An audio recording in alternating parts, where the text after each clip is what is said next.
Tila nalilihis na ang direksyon ng bansa ayon kay Vice President Sara Duterte. Ito ay sa kabila aniya ng sinasabing bagong Pilipinas ng kasalukuyang administrasyon. Pero wala naman umano itong konkretong epekto sa pag-unlad ng Pilipinas.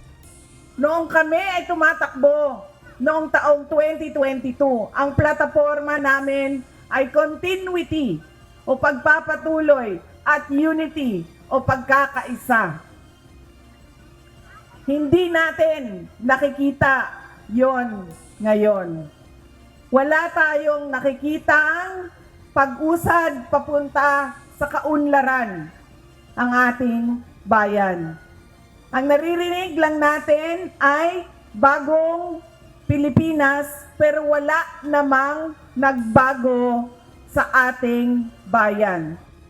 Ayon kay VP Sara, sa kabila ng mga pangako ng PBBM administration ay patuloy pa rin ang mga problemang kinakaharap ng bansa, gaya na lamang ng matinding gutom at kahirapan. Marami pa rin aniya sa ating mga kababayan ang napipilitang mga ibang bansa dahil sa umano'y kawalan ng oportunidad sa trabaho at negosyo dito sa Pilipinas. Kaya naman sa nalalapit na 2025 midterm elections, nananawagan si Vice President Duterte na maging matalino ang publiko sa pagboto para sa tunay na pagbabago. Binigyang diin ni VP Duterte na mahalaga ang pagboto ng diretsyo o block voting. Bakit kailangan tinatawag na block voting o straight vote ang gagawin natin?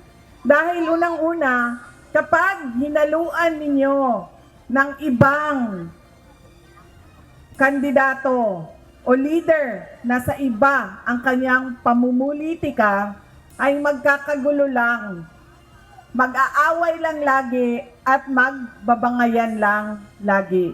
Pangalawa, kapag mataas ang boto at malayo ang agwat ng mga boto, ay mahirap siya habulin sa dayaan sa makina.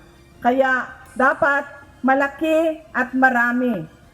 Katulad ng block voting ang kinakailangan. At pangatlo, kailangan nagkakaintindihan yung mga leader kung saan ba talaga papunta ang ating bayan. Kaya sa pagdalonyak sa isang campaign rally sa lungsod ng Maynila, ikinampanya niya ang 10 senador na sinusuportahan ng kanyang ama na si dating Pangulong Rodrigo Duterte. Paliwanag ng pangalawang Pangulo, ang mga ito ay may layuning ipagpatuloy ang nasimulan ng Administrasyong Duterte. Wala pang bagong pahayag ngayon ang Malacanang hinggil sa mga patotsyadang ito ng Vice Presidente. Pero nauna nang tinuligsa ng PBBM administration ang mga batikos laban sa mga programa ng gobyerno. Jed Neresina, UNTV News and Rescue. Diyos ang aming sandigan, serbisyo publiko ang aming pinahahalagahan.